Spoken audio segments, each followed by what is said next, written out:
Who would be a Wolves fan, eh? On goes ball. People might yet win it here for Wolves. Flash in the shot. What a goal!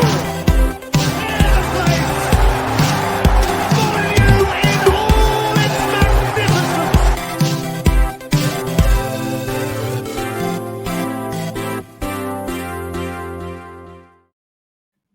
Hello, and welcome to today's episode of Wolves Fancast. Richard Hobbs here, joining you for today's show. We've got Little Dan, we've got Kim, we've got Andy. Before I forget to mention, we are now part of the 90 Min Football Family Network. Great to be part of it. As always, for those who haven't yet heard our new theme tune, that was it. It was done by Pogman, who is a big Wolves fan and a local artist as well. So make sure you're supporting his stuff. Now, on to the football. I can't remember. We're going to go right into the Spurs game. We will talk about transfer stuff, and we're going to talk Man U, and we're also going to do quiz stuff as well, guys. So, a lot to talk about in today's show, and I want to get right into the Spurs game to start with because it's been a weird feeling for me. That I can't remember last time I was so happy in a performance, like almost over 90 minutes of how Wolves played, but we also lost. We didn't create enough meaningful chances to score. So a lot of conflicting emotions around the game. So I'm really kind of keen to hear everybody's thoughts on it.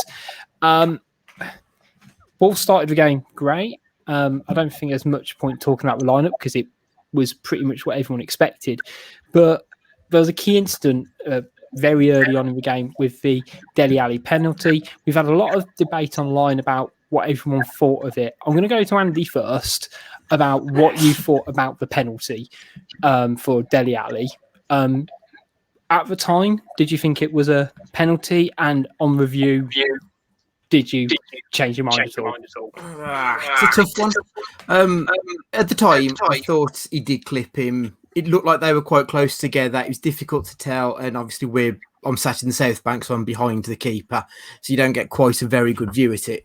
I did think that he caught him. But then when I've seen the video back a few times, Dele Alli seems to hang a leg and initiate the contact, which I thought the changes in the soft foul was to stop that sort of thing happening.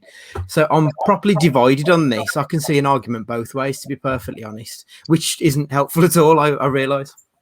No, nothing better than sitting on the fences there. Dan, you're not exactly one to sit on the fence. Again, did yours sway at all, or were you kind of fairly... Because I saw it on first view and thought he has tried to back out, but he has still kind of gone through him a little bit.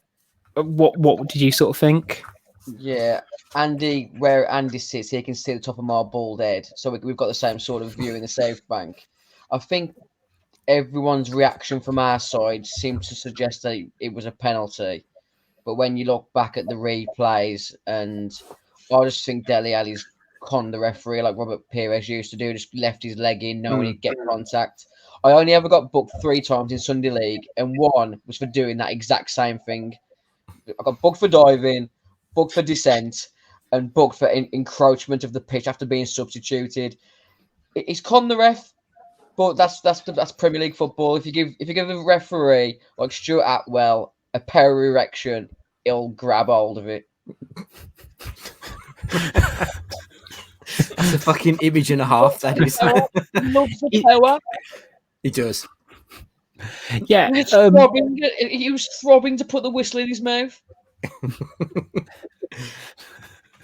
I'm trying to think of a nice segue to bring Kim into this conversation without it being really, really awkward. So, Kim, I don't know how I'm going to continue from no, I don't think we all do, but we will persevere. I was going to say, going off Dan's point a bit, I think what struck me is it took me a few viewings from it, but Dele Alli had like no intentions of doing anything but winning a penalty for me. Like he wasn't trying around. He wasn't trying around with goal. But it's still a penalty, though, isn't it? In this day and age, even though he clearly looks for it, Sarr comes rushing out. So there's only one outcome, really. I think in that situation, I thought it was a penalty at the time, And now I've literally just watched all the highlights again. Yeah, I think you can't say it's not a penalty. It's just a sad state of affairs that players go down and try and look for the contact. So there's contact, but I just think it's one of those. Yeah, I think my sort of loftier moral high ground about what footballers should and shouldn't do, which is, a tall order. Like, I know we're going to talk about Traore. Let's be honest.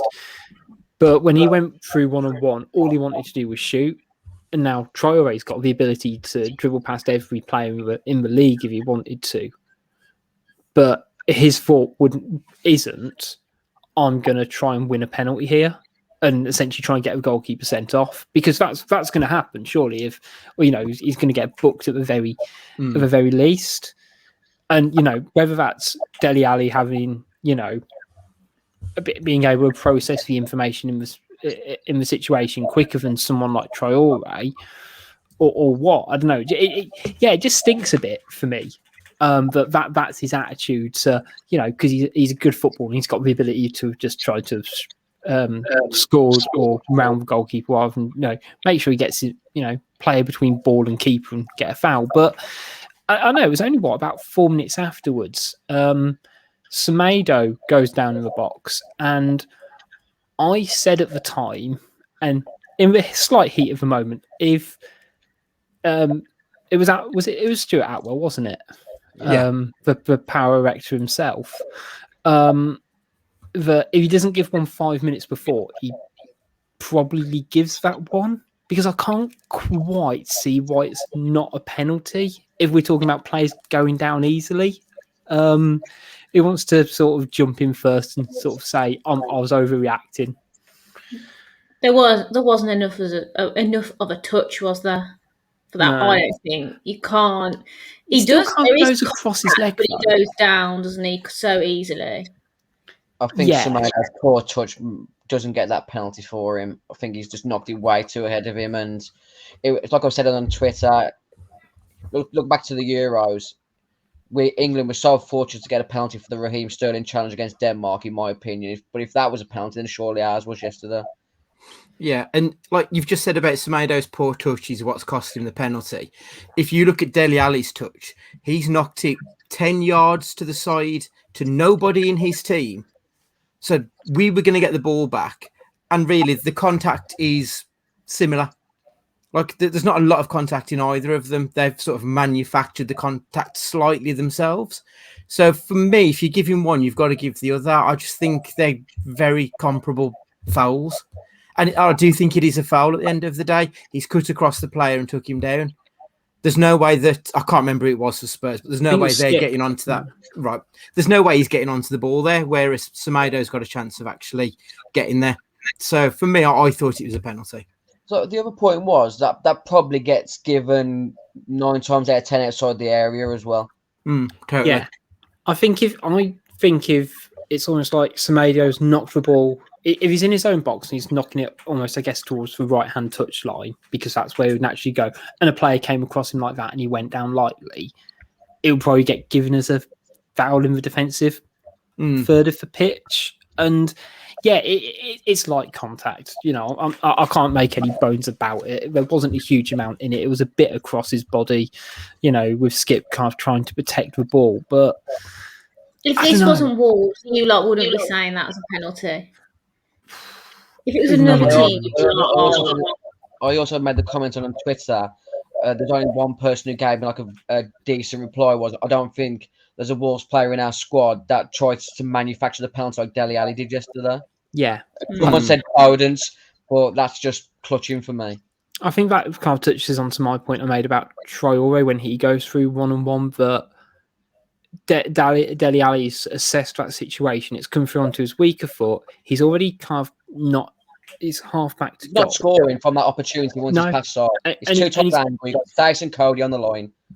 Yeah, and he's not got anyone really to pass to, which is why Andy said, he's kicked it sideways. He's not kicked it in any way to go round the goalkeeper. Whereas, let's say we have a similar-ish opportunity where a player going 1-on-1 who shoots and doesn't. It's not a great shot, but I don't know. I think it was an interesting interesting decision making from Ali, and also I guess from Semedo to the same degree. But you know what?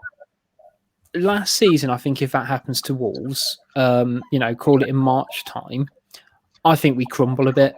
And we had a good start to the game. We're moving the ball really quickly. We had that energy that you want to see at Molineux. We're a full crowd. We need to sort of highlight. But they stayed really positive throughout, particularly in the first half. We ran it. I almost don't know about which player to start, because the link at play, the aggression of getting the ball, when it was getting on the halfway line and making sure their midfielders couldn't get ball to feet and stuff like that was incredible. I guess sort of the first player I'll talk about it is Adama Traore, because he had a few chances in the first half. He scuffed one to the corner flag after he sort of beat two men. How are we all enjoying him playing on the left, cutting in more? Because he seems to be getting more action and more involved. But does it highlight his strengths but also his weaknesses, would you say, Andy? It does a bit, because he's got that in his locker to, as you say, put it out for a throw-in rather than get a shot on target. But he's exciting. Let's be honest, every time he got the ball, the crowd was buzzing. He gets people on their feet, and that's kind of what you want in a player. And I think if you put him on the right, him and Semedo, we saw for large portions of last season, didn't work as a pairing. So I think you get the best out of both players by having them on opposite wings, personally. Yeah, I think, with Trincao as well, who had an up and down game. I think he started really brightly and then dropped off, which is going to happen with a young player. It's going to happen with a new player. It's going to happen with the greatest respect to foreign player as well a lot of the time. But he's going to level off. But Traore kind of stayed throughout, and he was a menace. Ironically, today he's been linked with a loan move of all things to Spurs, with 40 million in the bag. Dan, do you agree with Stu that we should get rid of him? I think what Andy just said, when Adama's on the ball, is the only is the X factor of our team currently, isn't he? Everything sort of goes through him. We can all talk for days on how poor his end product is. I mean, that Jody Craddock stat that Stu put up was damning of Adama. No one wants Jody Craddock playing on the wing for Wolves, but I think the key point what Stu was trying to make was that for a winger of how many appearances he's had for Wolves now, his output just isn't where it needs to be.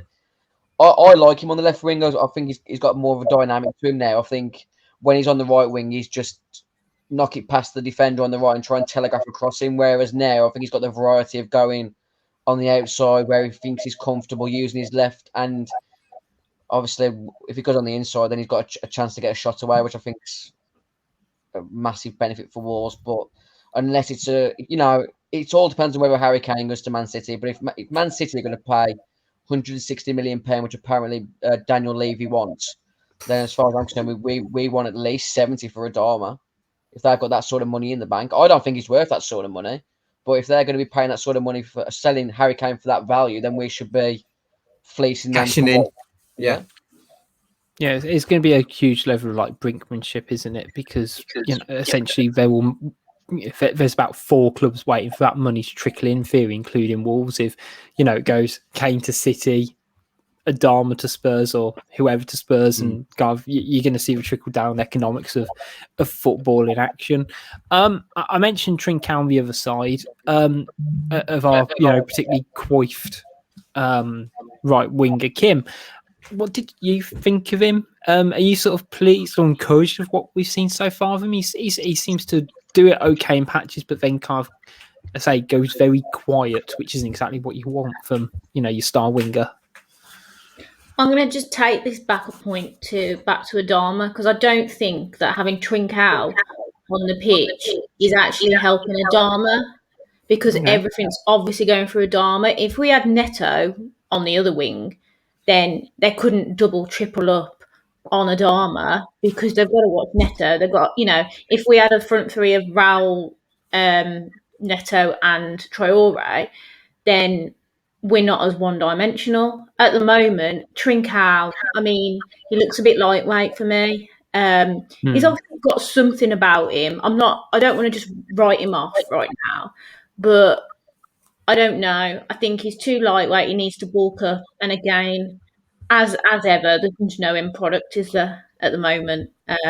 So I'm not going to write him off, but I just think ideally you'd want him on the bench with Neto coming on.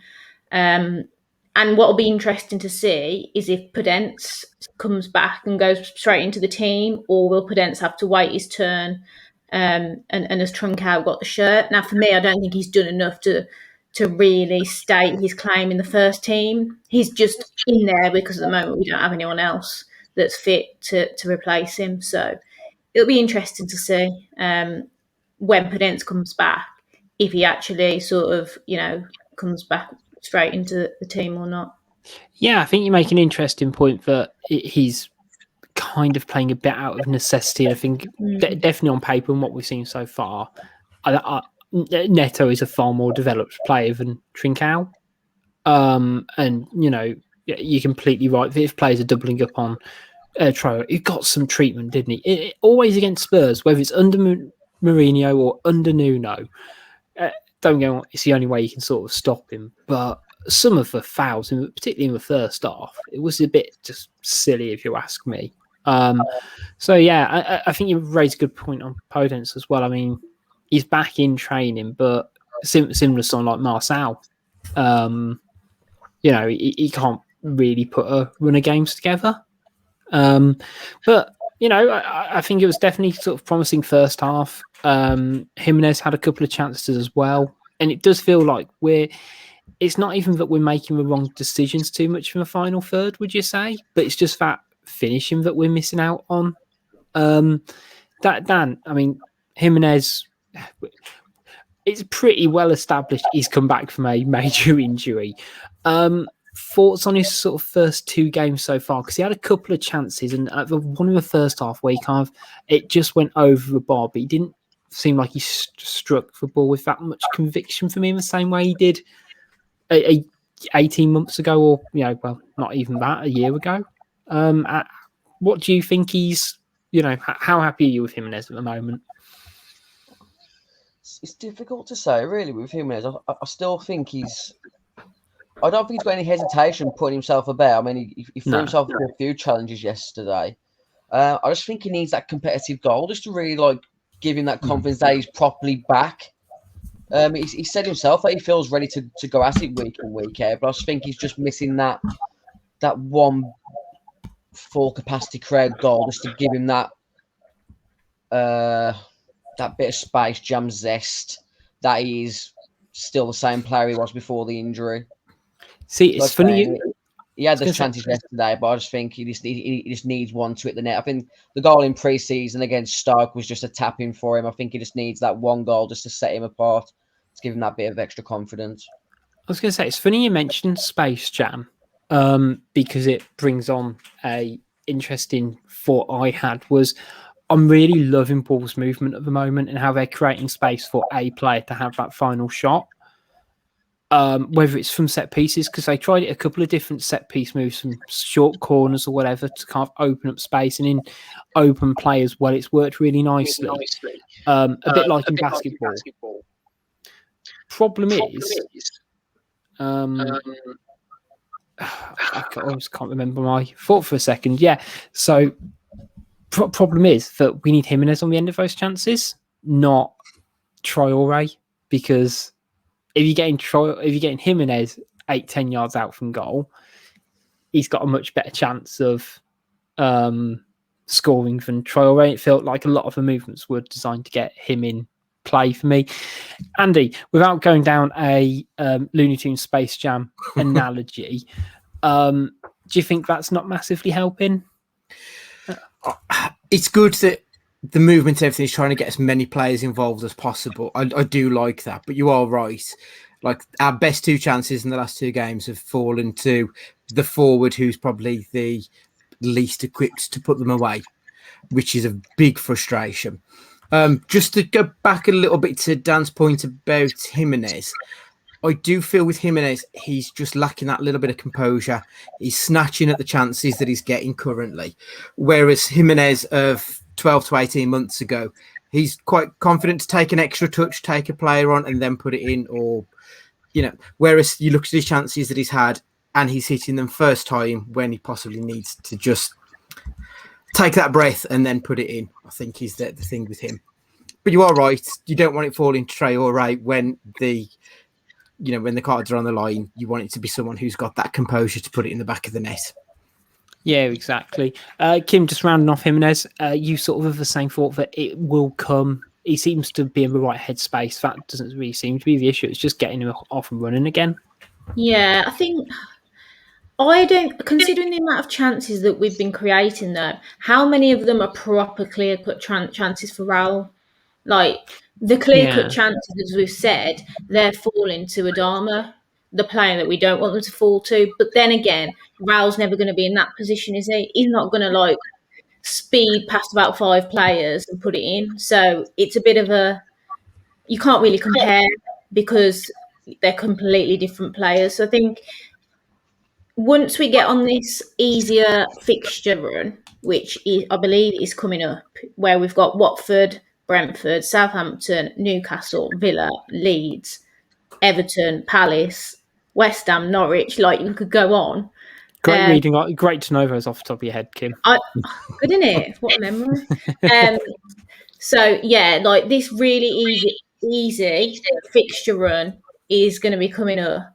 And I think, there'll be more clear-cut chances for Raul. So for me, it's not a concern. He'll easily get 10 plus goals this season and probably more. So yeah, I was going to say, a couple more players. I'm sort of interested to sort of pick your bones over guys. But Kim just raised a valid point that our first 3 games, we all knew on paper were going to be tricky. We've lost 2 out of 2. There's a relatively good chance we might lose to Man United at the weekend as well. Are we all still, and this is just a very quick yes or no, I guess, to be honest, guys, are we all still confident that the performances are going to reflect results after, let's say, 6 games or 8 games? Because it does feel like we could lose quite a few games this season, like we have done, but it also feels like if we're on form, we're going to knock 4 or 5 past the team this season for me. And that sounds really arrogant when you're 0 for 2, but there's something about what we're doing here that's given me a good amount of confidence. But reflecting on 2 games ain't quite enough. So is everyone still relatively positive in Bruno Ball? Yes or no? Dan? Yes. Andy? I'm not doing my pointing very well here for the YouTube listeners. Totally, 100%. And Kim? Well, after both... No, hang on, don't worry, I am. But I'm just going to make my point that after being in the ground and after both games, I just really don't... I hate losing. However... You don't even remember because you're pissed. So that's what I mean. So then when I've rewatched both Leicester and Tottenham, especially Tottenham, I thought, we are so much better. We're really trying to get that first tackle in and really, get the tempo high and really, go for it. So yeah, basically, yes. Yeah, I mean, I am just really hopeful that the the players still kind of have that confidence and belief, because if that drops off, we won't be making those first tackles on the halfway line and biting ankles, and that will, for me, that's going to be the first sign that they're starting to lose faith, because they won't have the intensity anymore. But 2 players who did have that intensity for me on Sunday were Neves and Marçal. I mean, Neves, he feels like a man reborn. He's got like a new lease of life. He seems to be bloody everywhere, as opposed to just sort of patrolling the centre circle now. I don't know whether it's for longer hair, a new manager, pick your theories, but we've been crying out for this, I guess, all action midfielder, someone who can get forward and whatever. But Dan, do you reckon that we don't really need that type of player if we've got Neves doing what he's doing, and we always need a replacement to kind of sit a bit further back and be a destroyer, quote unquote, because Neves just seems to be able to do a bit of everything now, and it's fantastic. So it's him popping out wide occasionally and stuff like that. Either we haven't been offered a good enough bid for him, or Jorge Mendes has got his family captured and he won't let him leave Wolves. Because he should still not be in a Wolves shirt. He's that head and shoulders above everything that we've got. If we sell him or Adama this transfer window and don't replace them adequately, then I've lost faith in the project, because there are two key players for me at the moment. I think Neves is, like I just said, head and shoulders above everything. He seems to be on form. Whether it's been promised that the project's still going to go the way that he needs to, and maybe he's the future captain if Cody leaves. I don't know what else it could be. I don't know why he's still here. He's that good.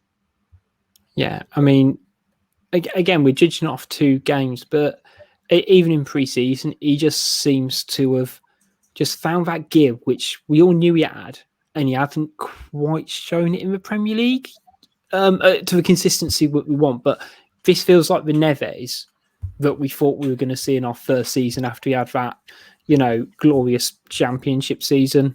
I guess my question is, and we will talk transfer rumours later, Kim, do you see Neves being here in September? You're on mute, Kim. Just realised. I said he best bloody be, because I think we're in a whole lot of bother if he does go, because he's literally running games again, back to like he was in the Championship, as you say. So I'd like to think he will be. I mean, if he goes anywhere, I can see him going to Man United still. But I'd like to think that he'll stay loyal, and I think he is a future Wolves captain, hopefully. I can definitely see him and Moutinho actually working quite well together. I thought Moutinho had a pretty good game as well until he came off, but I don't feel like they're trying to do the same job anymore. Even Moutinho was, they were both dictating play, keeping the tempo up, and I wouldn't be as worried if we didn't sign a centre midfielder. If we kept Neves and Moutinho, in January you'd still like to see that sort of different sort of dimension coming to midfield, but I wouldn't be as worried as long as we hold on Neves. That's the priority really, over signing a new one, I think. Yeah, no, I can see that. He just seems to be giving us that's something that we've been missing so long, and I think we could probably all relatively argue that he's had it all along, and he's been restricted by coaching and tactics. Yeah, 100% that. Yeah. I don't know whether he was demoralised under Nuno, or he had literally all his eyes on the Euros come the back end of that last season. That's what I'm seem to thinking now, that because like his energy was nowhere near where it was in these compared to these recent games, the back end of last season. I was saying it was because he was completely shagged after having all these kids and stuff, but I genuinely think now in hindsight he just had his eyes on the Euros and that was it. Yeah, I really don't know whether it's just like the amount of football he was trying to save himself, whether he was just a bit done in, and we've all been there. I know it's difficult to tell, but as I say, I'm enjoying every minute of him at the moment. Now, Andy, I know for a fact that Marcel is your type of player. Yeah. I was the only thing missing in his game is the crossing. Everything else that he does is fantastic, and he's an absolute shitbag. Like I fully appreciate someone who is going to tread on someone's toes when the ref isn't looking, and that's the kind of player he is. I love how he was snappy to the tackle. He didn't let anyone bully him, and let's be honest, he's 5'0". He's fucking tiny. But he's up against some big blokes, and he was giving them as good as he was getting. If he was a few years younger, we could have been onto a hell of a player. It's a shame that we've picked him up at the tail end of his career. But I was really, really impressed with him yesterday. And obviously, we've only really seen him on TV prior to this because of everything over the last 12, 18 months. So a little bit of me was thinking, is this the kind of player that we're going to be relying on all season? But if we are going to be relying on him all season, I think I'll be okay with that now, to be perfectly honest. Yeah, I mean, he gives me the impression he could be an absolute heel if he needed to be, and yeah, he was snapping into tackles, but he was winning them.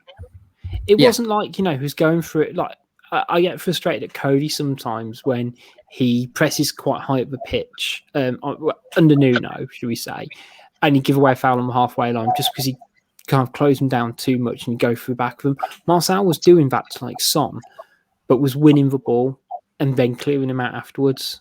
And the amount of times I saw Son just on his arse or Lucas Moore or whoever, and it was just like that was almost the catalyst for how Wolves were playing for me. Like he was the one who was setting that tempo and that aggressive mentality. And I think it's just a question of whether he can play more than 6 games in a row. Whatever. That's the worry, isn't it? I don't know how many games he actually played last season, but it didn't feel like he strung 10 games in a row, which it is what we need, and he's keeping a really good left back outside as well. Nate Norrie. So I thought it was telling that he took off Saiss and not Marcel. Yeah, and Saiss I thought had a solid enough game as he usually does, but of the two, I would have thought he would have stuck with Saiss just because he's the old general. But so I think that speaks a lot about what Bruno thinks about Marcel. Yeah, he does kind of. I was going to say he does seem to be that player who could be a bit of a general on the pitch. So like he's the one who's sort of setting a tempo and the one who's kind of, he's a bit all action. He's got a lot of energy about him. So if he can improve that cross and that sort of end pass, fantastic. And I think that's where someone like a young Nate Norrie's probably got the beating of him to a degree. That goes the same for Semedo though as well, doesn't it? Yeah. I just don't understand why we aren't crossing the ball better. That's another reason why we're literally not scored this season. I can count, I think, on one hand the amount of decent crosses that have gone into the box. Yeah, and in a way, I like Traore playing on the left and Trincao to a degree, but it seems to kind of slow their ability to get in across. And we've got a fantastic centre forward in Jimenez who can be that number 9 in the box if you're putting a good ball to him. And I like Semedo, but his main attribute isn't getting in across from the flank. So I know. Hopefully, between them, if the idea is for those wing backs to bomb forward, like we know they can do, to work on those cutbacks for somebody like Neves to pick it up on the edge of the box and do his thing. Let me just quickly dissect all what you three have just said there, and let me just put you right. Yeah. Okay. I'm frustrated because I'm hearing this and reading this regularly on Twitter. Our formation is costing us when we get into these good areas from fullback because we play 3 up front. We're relying on Jimenez to be on every single cross. Adama and Trincao ain't like Mason Greenwood and Marcus Rashford who could play down the middle. They're not natural strikers for me. Adama and Trincao, the creators. So when the ball comes in the box for me, they just don't know where to be instinctively. And it's a good point that he's done. Going back to sort of Marcel, and I mean, I've been listening to you. My mind, it works really weirdly. Marcel, to me, he's a bit like Ben Shephard on telly.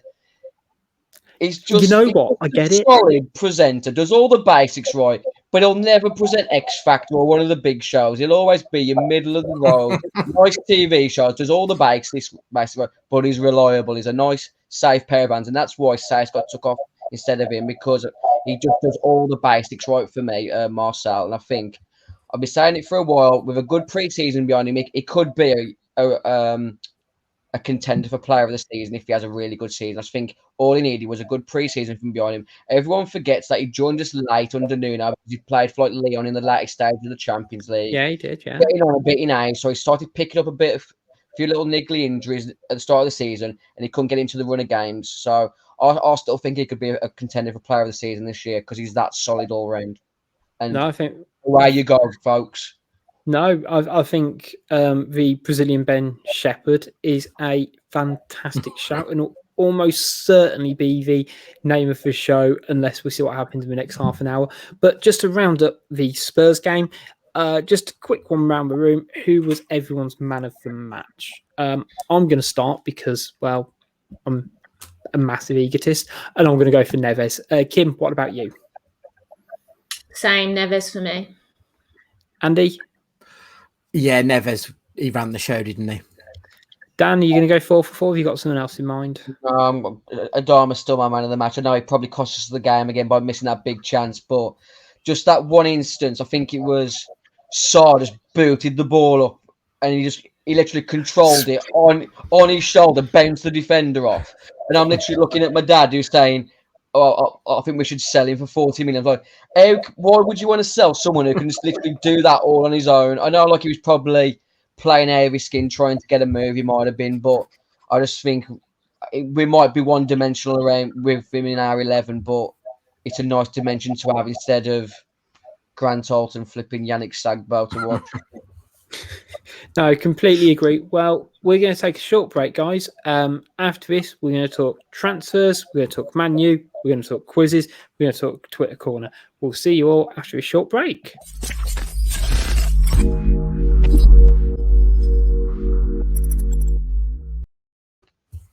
Hello and welcome back. So, as we alluded to, we are, I was going to say, as time of recording, about 8 days left away from the transfer deadline. It slams shut, if we're allowed to still use to use that expression. So, Wolves in the last week have already sold on Ruben Neves to Seville, and also Owen Otasowie to Club Brugge. I'm now panicking. I've not got that right. Yeah, that's right. It is right. Yeah. So we kind of down to, I wouldn't even call them squad players, to be honest. I think both of them are sort of quite interesting players that they've moved on. Briefly, Owen Otasowie. Do we think this one might be a situation where it will bite us back on the arse in 5 years' time when he kind of becomes this mega superstar, probably playing over in Germany? Or do we think it's that Wolves have done the right thing? Dan, what do you think? I think we've probably done the right thing in cashing in. I don't think he ever had any interest in renewing his contract. I think if you look at the way he, what's the word? I was going to say swaggered, but I'm going to go with pounced around the pitch at Crew away. He acted like he'd already played at Champions League level, the way he was bouncing around. He was trying passes that just weren't on. And to be honest, I think it's well known from like athletic articles that his attitude and his work ethic wasn't there. So to get that sort of money for a player that's got 1 year left on his contract and probably doesn't really want to be a good value for me. From an academy point of view, we've made good money on him. Yeah. Kim, are you sort of similar? I mean, he had that one good display. Was it about half a game against Chelsea, was it? And then we played him up front against Burnley, and he's never quite been the same. I was about to say, that's all I remember of him, just having that awful, was it 45 minutes, and then he got hauled off. And at the time I felt a bit sorry for him, but now I'm hearing more and more about he was literally late for everything. No, that's a no from me. So I'm glad we've got cashed in. And good value, as Dan said, Andy. Like, you know, he's got a year left to his contract. He's not going to be on mega money, but 3 million, it's still, you know, still an extra something bit for in the nothing. coffers. Yeah. I mean, there's a chance he could be Paul Pogba. There's also a chance that, and probably more likely that it'll be Ravel Morrison. Let's be perfectly honest. Yeah. The attitude of players once they leave the club, it'll be telling. It could be that in 5 years' time he will be a world beater, and good on him if he is. But if his attitude's wrong, he'll be Ravel Morrison, and he'll still be just arsing around in Europe with no one really willing to take a punt on him anymore. Yeah. I think I'm still going to follow his career lightly, just because I'm interested, because he showed those little sparks that you want, but whether it's just a case of he's got some raw natural footballing ability and that's about it. But if you don't, you know, it's age-old stuff, isn't it? If you don't have the hard work to match the talent, then you know, it's only going to end one way. The other departure it almost feels like a bit of an odd one because he's barely played for a club in a few years. Is Rafa Mir going for about £15 million with a chunk of that going to I cannot pronounce the name of the club. Huesca, is it? Yes, that's it. Yeah. Thank you, Andy. Now, again, I think it's really good value for a player. Again, not much left on his contract. Are you a bit gutted that he didn't stick around and didn't play for Wolves after having a strong season last year? We're down a couple of strikers anyway. We don't have a big squad. Or was it right because we'd have had to have given him a big contract to stay and we'd have been a bit stuck with him when he's not necessarily, the most wanted man, I guess? Yeah, go on, Andy. Yeah, I think that's I think they've done the right thing in moving him on. He wasn't going to sign another contract, so you may as well get some money for him. By all accounts, he didn't want to be in Wolverhampton anymore, so what's the point in keeping him around just for the sake of it? You at least try and get someone who wants to be here and wants to be part of the team, I think. And we've done a great deal on him, and we signed him for, what was it, $1.5 million? So we've made tenfold on him. I mean, fantastic. Yeah, you can't again argue with the numbers behind it, and it's sort of showing that where the club are aiming to be that sustainable football club. Andy just raised a good point, though, Dan, that Rafa Mir didn't necessarily want to stay in Wolverhampton. What would your ideas be to get somebody to stay and fall in love with Wolverhampton? Blimey, Rich, that's a good one to talk a guy, a Spaniard, staying Wolverhampton when basically we've got heat 3 days of the year. Yeah, we've had a good summer, to be fair. We've had a good summer. I'm being derogatory about the Paris of the Midlands here, so it's a tough one. I wouldn't even know where to start trying to sell Wolverhampton to people. Maybe live in Birmingham. I think that's called pulling a Kim. She wishes. No, there's nothing like going back from Birmingham into Wolverhampton, running past a man on the horse, and you feel like, you're back in the game when you come back from Birmingham. You feel like you're home. So I won't have anything bad said about Wolverhampton. And Raul, Nobody asked you what good things you say about Wolverhampton. The new train station's nice. Barriers and everything, isn't it? Oh no, the barriers is a bit of a shame, but what are you going to do? Tory government. So anyway, we've talked about players going out.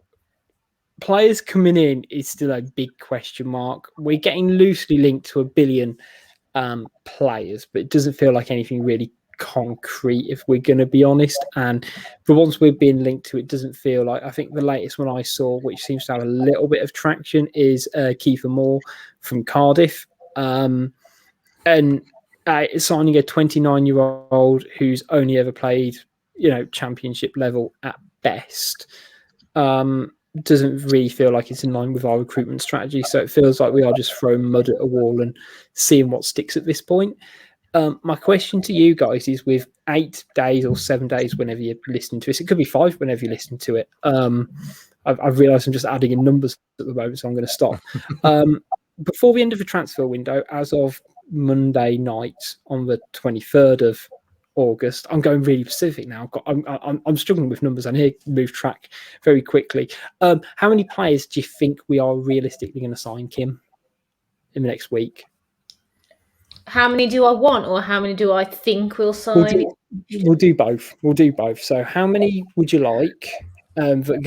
First team players. So we're not going to talk, we've signed a 17-year-old academy prospect. Like players who are going to be first team players. I think in an ideal world, realistic, we need 3 or 4 players. We need a centre back. We need a centre midfielder. We need another striking option to either play alongside Raul or at least challenge Raul. And then, do we need another attacking player? Because if Traore is sold and we haven't got Neto, we probably need another sort of attacking midfielder, sort of striker who can almost play across the front line. So that's in an ideal world. I actually think we'll probably only sign 1 or 2, and there'll be Twitter meltdown. If I was a betting woman, that's what I'd bet. Dan, what do you think then? I think I'd like 7. Yeah. But I think there'll be 2, and I think probably we'll end up signing someone like Kiefer Moore just to spend a bit of the Rafa Mir money on someone just to try and get the fans a bit off the back for a 12-hour period before we all go on to Spaces and just have a meltdown. I have become a bit disillusioned with the recruitment policy. You hear the things again on the before yesterday's game that Nuno had the chance to sign Yuri Tielemans and said no. We all know he turned down Danny Olmo because we're still led by Mendes. I'm not going to throw him under the bus too much because we'd have never got Martinho or Patricio or maybe Jimenez at Wolves if it wasn't for the guy. But until we break away from those shackles, we're just going to have to deal with whatever comes. I really don't want Guedes. I know there'll be people who say he's a good player, but I don't want Guedes. I think we've got enough cover in those areas, and centre back is the main priority for me. If we stop conceding goals, I think we've got enough artillery going forward now to batter a few teams. That you saw that stat saying that we've had the second most amount of shots in the first 2 games, and we've played Leicester and Tottenham, who aren't really cannon fodder for conceding efforts. So I think there's good prospects for this team. Fosun just needs to give Bruno a fighting chance to be a success. Yeah. Andy, wants and thinks, I guess. I want 4. I think centre back, which everyone's mentioned, centre midfield, just to have a different dimension. We do need a third choice striker. If that's Kiefer Moore, so be it. He does offer something slightly different to what we've got. It's not a massive amount of money, so I'd be fine with it. I wouldn't be elated, but I'd be fine with that one. I would like another option in and around the front 3, so in the Trinco, Adama sort of positions, maybe, because as Dan said before, you're looking at 2 players who are more creative than they are finishers. So I do think we need someone who's got a bit more of an attacking impetus. We need someone who's got that Dave Edwards late burst into the box about them to just give them something a little bit different. Realistically, I think we'll probably sign a centre half, and that's about it. Yeah, see, I want to sign 3 or 4, again, same positions, worrying that we're a week away from a transfer window ending and we're all saying, yeah, we need to improve the spine of our team. And we've not done that at all. If anything, we've, cut players from it like Catrone and Silva, which kind of does scream that they're obviously wanting to get replacements in, I don't know, but, a backup striker, which I guess Kiefer Moore, you're right, Andy, it's not a huge amount of money. He's never going to be ahead of Jimenez, but actually, if we're looking to knock in more crosses, he is a quintessential target man. Is he even better than Fabio Silva? I prefer to have Silva than Kiefer Moore. You'll be third choice. He won't be ahead of Silva either, I don't think. I literally saw this guy at the Euros and he was absolutely... I remember thinking, he's rubbish. He was like the Welsh Moyer off the one game I saw him play. He couldn't even get off the ground. He looked like that much of a lump. But I'll tell you now, we could cut short corners out if we had a big lump like him in the box for corners. Yeah. And those last 10 minutes where we've been, we've needs to go gung-go, just lump the balls into the box. He is an option that Fabio hasn't got at the moment. I still think Fabio Silva's like the future of our club going forward, but it's nice to have a different option to Fabio at the moment because I don't think he's going to get the game time that he needs to develop properly. Yeah. I'm not fully convinced, but if we sign him, we sign him. It is literally an extra body. How many I think we sign? I think we'll get 2. Again, probably a centre half because unless he goes with King Kilman and Bolly, I think that at the moment would be my back my 2 centre halves because I don't see us playing a back 3 all season. I think he's only doing it out of necessity at the moment. So. Yeah, another centre half to go alongside Bolly, and I think he'll get another striker in as well. And then reassess in January, because we have got Gibbs White, who I think he might just drop back to play in centre mid as well. So I think it's going to be interesting to see, and it's also going to be interesting to see the Twitter meltdowns in the next week or so. So stay tuned for that, everyone, I guess. Right, we won't do a huge bit on Man United because, and Q plug in right now, but we are going to do our own preview show as we started doing last season. Fancast Fridays, where we'll be talking about the Man United game in more depth, which Dan will be doing. But briefly, sort of just while I've got you all here, to be honest, Man United are in great form at the moment. Three things I was going to sort of mention.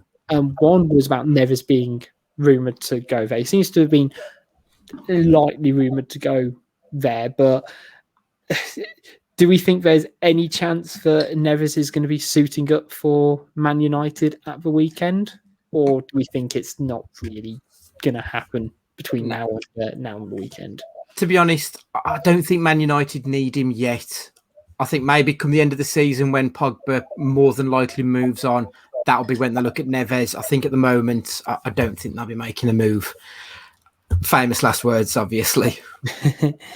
Yeah, Kim, are you sort of fairly confident that Neves ain't moving in the next week? I'm never 100% sure until the transfer window shut. You never know, do you? I am a little bit twitchy, especially now he's started the season so well. I am a bit worried, but I think you'd like to think that Man United have virtually done their business now. Like, they seem to have Fred and McTominay. That's sort of the partnership, the energetic midfield. On paper, it doesn't sound that exciting, but they've started well. So yeah, I'll be glad when the transfer window is shut, to be honest. From my perspective, yeah, I think it'll obviously cue the Twitter meltdown, because that will definitely happen. Really, whatever happens, I can imagine. But yeah, I just hope we cling on to Traore and Neves. Yeah, it does feel like this year, for the first time in a long time, that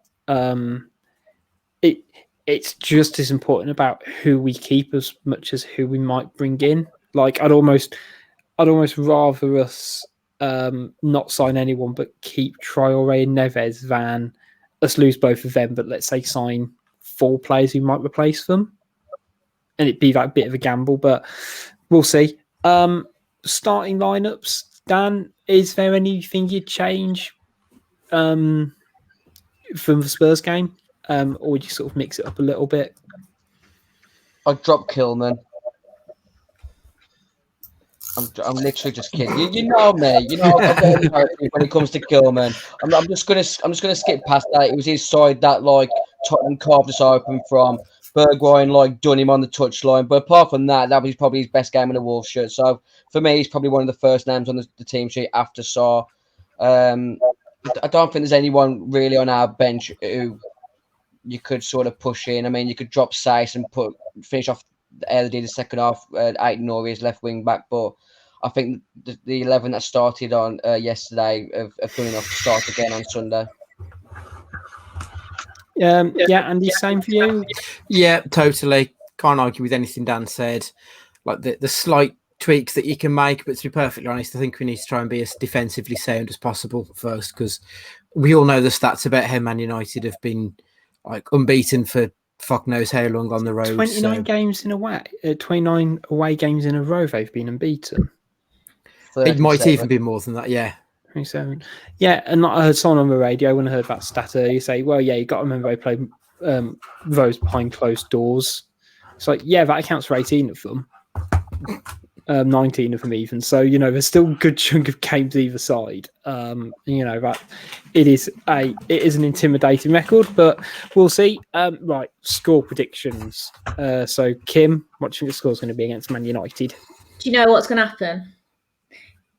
1-0 Wolves. You've heard it here first. That is what's going to happen. I won't be there, but I'll be following on the phone. Which is why you think we're going to win. Andy, how about you? I never like to bet on a Wolves loss, so I'm going to go with 1-1. I do love that. Whenever I predict Wolves to draw, it's usually because I think we actually are going to lose. So I can't bring myself to say it. Dan, how about you? See, I'm different, Rich. I only predict Wolves to draw when I think they're going to win. So I'm saying 2-2. Jimenez has got to score the winner at some point. He's got to score the winner at some point. It's just, but this is the game that's probably the most fitting, really, isn't it? He loves scoring against United. Loves it. He loves a big game, doesn't he? 2-2. 2-2. -2 on one of the sides, I think, in Dan's heart. I'm going to go for 2-1 Wolves. I don't know how we're going to do it, but yeah, I say, I think at some point our performances are going to match results, and why not against Man United, apart from all the obvious reasons. Right. So we're going to do a quiz now. Dan, the quiz man, is back. So he's thought, yeah, let's do a quiz. So I get to pass over hosting duties for a little bit to Dan. Right. So you've all got one. You've all got 2 questions each. You've got your standard Wolves trivia, and then you've got your answer smash round, which everyone loves, and I know you will do. Andy loves it more than most. It's a 20-year special. First round is because we're all middle aged now, especially Kim. So yeah, 2001, 2002 season. I'm going to come to you first, Rich. So how old were you in 2001, Rich? In 2001, in the 2000 to 2001 season, 2001, 2002 season. This is. Oh, to the 02 season. To the 02, I'd have been 9. Yeah, Good 9. enough for me. You weren't wiping your own bum then, so you have sound conscience as far as I'm concerned. I was going to say that was the season, if I remember correctly, that Muscat got the sending off against Grimsby, and we lost to Norwich in the playoffs. Is that right? Good enough for me. Okay, I feel like I've oversold my knowledge here now. Yep. So the first question is: Wolves started the 2001-2002 season with a 2-2 draw at home to Portsmouth. Can you name both of our scorers that day? No. Let's see. Let's go for. No, it would have been too early for storage. Let's go Ludo Polle, and had we signed maybe Nathan Blake? Had we signed Blake at that point? Yeah, I'll go Nathan Blake. I think they're both wrong, but I feel like I've at least got the eras right. I think Nathan Blake replaced this striker late into the window, if I'm correct. The 2 goal scorers. Do Kim or Annie want to try and offer an answer to this? I think Cedric Roussel was the one who Nathan Blake replaced. That would have been one. I don't know the other scorer. Kim? What's the game again? What game? Wolves 2, Portsmouth 2, August 2001.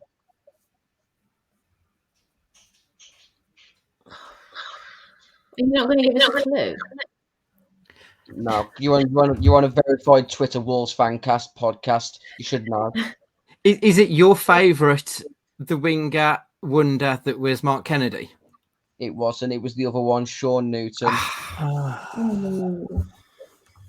Right, Andy, this one's going to fucking knock your socks off, this question is. Wolves were knocked out of the first round of the League Cup 2-1 at home by which side, and who got our consolation goal? Fucking hell. Was it, let's say, Morecambe and Mark Kennedy? No. Kim and Rich, just have a random guess at these. So think lower league sides and a midfielder. Okay. What year was it? Did you say 2001? It's a 20-year special round. Oh, sorry. Colin Cameron. And you need to name a lower league side as well. Yeovil. Okay, you're both wrong. Yeah. Rich. I need to go now. So midfielder, who'd have we have had at that point? Bloody hell.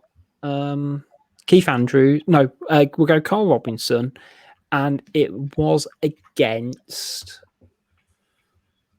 Oldham. No. The correct answer was Swindon Town. Okay. And Tony Dinning. Oh, God. How can you forget a gifted midfielder like that, people? Bloody hell. I don't think I ever saw him play. I played a charity match with Tony Dillon, and I'll tell you something. What a bloke he was in the dressing room, top off, gold chain. I thought he's a bloke that knows a bit about football. Did he still have it? There's a video of him like passing the ball to me, and then it shows that I used to have it. I'll send you later. Right, Kim, your question is: who was our record signing that season, and who did we sell Tamori Ketsboyer to? We sold Tommy by Newcastle, didn't we? No, we signed him from Didn't we? Newcastle. I was going to say that was going to be my guess, to be fair. We signed him from Newcastle. We sold him to this team. Flipping heck. I think it was a foreign team, wasn't it? It was a UK-based team. That's all I'm saying. Oh, I ain't got a clue. Okay, so who's our record signing last season? Because I'm taking Newcastle as your answer because we ain't got much time because Love Island's on. Okay. Record signing was Dean Sturridge. No. Rich? I don't know the team, so I'm just going to pass. Record signing. It would have been far too late for Akinbaye.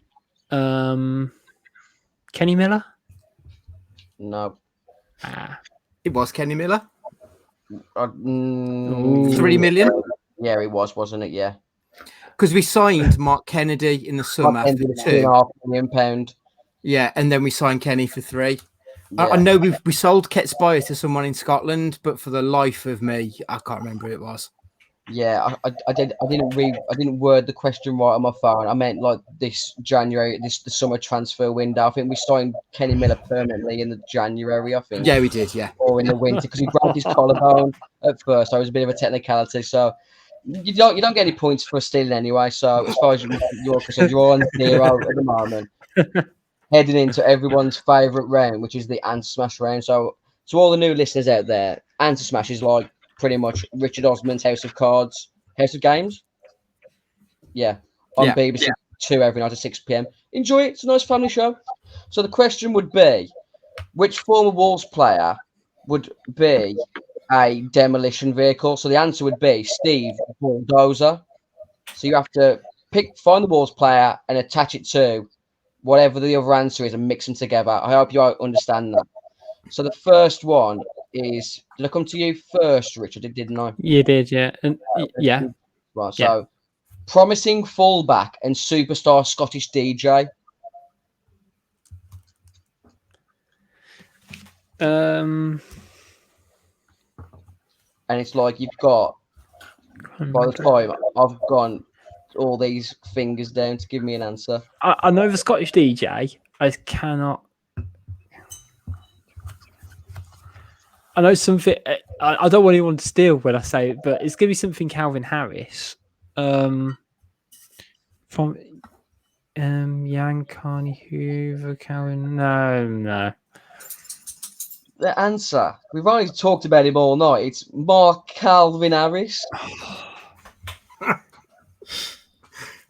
Hang on, how did you describe the player? Did you say promising? He's promising. Obviously, he's going to be a contender for player of the season, as far as I'm concerned. He's like a young player, though. Yeah, I was thinking of a kid. That feels horrible. I'm the quiz master. Andy, I know you love a bit of the 90s. Portuguese Wolf and band who sang the 90s classic Truly Madly Deeply. Truly Madly Deeply was Savage Garden. So 90s midfield, Robbie Savage Garden. Yeah, but he's not a Wolves player. I said Portuguese Wolf. Oh, did you? Sorry, I didn't hear the first, but I just said player. It works though. I mean, fair it does, play, yeah. Yeah, like because the only Portuguese I can think of wouldn't have been in the 90s. Yeah, or sorry. a player. Just a Portuguese player. Doesn't need to be from the 90s. Oh. I don't think we had a Portuguese player in the 90s. That's right, because the only one I could think of back then would have been like Silas from the early 2000s. So is it like Ruben Neves Savage Garden? No. It's Jose Savage Garden. Okay. Wow. Honestly. This wouldn't happen on any other Wolves podcast. They'd get it straight away and there'd be in Spaces celebrating it. Is that a Kim. nightclub? Yeah. It's Cool. next to it's the back of Kips's. So it's the back of Faces. God, Faces. Came to steal and win the quiz. Come on then. Striker who could get you into your house. A what? A Wolves, striker? former Wolves striker who could get you into your house. What could get you into your house? Keys. Richard Keys. Thank you for your support, everyone. This is going to be the last episode of the Wolves Fancast. It's been a good run. I'm Richard Keys. confused. What has Richard Keys got to do with Wolves? I don't know. Right, you're more crap at the quiz. The correct answer was Adam Proud Locksmith. Oh. And that's the end of the quiz. Smith, I don't get that at the end. Why? Locksmith. Locksmith. Proud locksmith. Jesus Christ. How have you got full-time jobs? Rich, you've got a kid. What's going wrong with the world anyway? Yeah, it means I can't hold on to all this. I'm sorry, I don't call a 32 fullback promising. Promising. Going to win Player of the Year. I'm not going to put it up to the independent review panel, but sort it out, Dan. Right, should we do some questions from Twitter Corner to calm down? Thank you, everybody who's messaged in on Twitter. I say Twitter Corner. We've got some from the good old Instagram as well. Kenny Miller Corner. Kind yeah. of like Muller Corner. I've gone for the Kenny Miller Corner. The Kenny Muller Corner. Okay, let's have a quick couple from Instagram first. If we sell Adama, where do we finish? And more importantly, where do the goals come from? I mean, I think the goals come from everywhere else because he's not scored any. That sounds a bit very accurate. harsh, I mean, it's but- Jimenez is who we're relying on anyway, isn't it? So, yeah. The goals come from Jimenez and we finished 12th. Okay. A good one here, and I think it's an interesting one. Is if you had the choice to make two additions, would you rather them be at squad level or boardroom level? Squad level. Squad level, yeah. Yeah, this like boardroom level. Realistically, we know that Jeff holds the keys to the kingdom. So unless you're literally replacing those at the very, very top, which isn't going to happen, you just want players on the pitch, don't you? Knowing the way Chelsea recruit, we'd probably get Moxie back. Oh, can you imagine? The fume, yeah, it'd be ridiculous. Like we'd have to do it like at a night game, and with like under the lights and do like a whole light show, or we do it from when Shane McMahon made that comeback in wrestling once, and they do the "Here Comes the Money," and he comes out, and maybe Moxie does the dance as well. I would pay to see that. To be fair, and he's smiling like a proud dad at me for knowing us. I'm a little bit, yeah. At the wrestling, I sound like my. I was going to say I sound like my mum or something like that at the football. Right, let's see. When was the Colin Brenner asks, when was the last time you saw Wolves play that good and lose? Last week. Last time we played Tottenham. Yeah. And we lost 1-0. Yeah, I think same. Lost 2-1, didn't we? Yeah. Jack Finch, how strong do you think the team should be against Forest? So it's an opening round. I mean, they've not started the season at all well, Forest, but do you think we should go fully on just playing the development squad, or play the likes of Dong, MG Dubs, and Silva, and give sort of a bit of solidity as well? Yeah, I'd go with that. I'd put Trinko on as well, just because I think it's a good test against the championship level team. who are going to get stuck in, and Forest are going to want the win as much as we are, to be perfectly honest. So I'd make sure I'd put someone like Trinkow in and give some of the. Yeah, you want the fringe players, but you don't want like the real. You don't want like the Luke Kundles if you can get away with it. No disrespect to Luke Kundle, obviously, but like those other players need a bit more game time than he does. Yeah. I'll be so annoyed if we go out in this round already because we need a cup run, don't we? I know we say it every season, but again, we're probably going to be mid-table, so we need some excitement in our lives.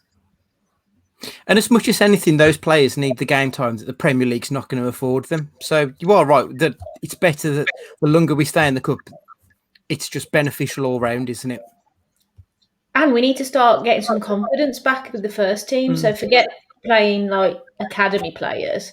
Give players, as you said, like Dunk, MGW, Silver, but still keep the players, the majority of the spine of the team that have been playing in the first 2 games and get their confidence up a bit, 3 or 4-0 and on to the next round. Yeah. Over to Twitter, and I completely forgot to mention it earlier because I decided to talk about transfers and get confused with days of the week. Nag over on Twitter, who is a big time listener to the show and regular contributor to All Things Fancast, who now does a Wolves women podcast as well.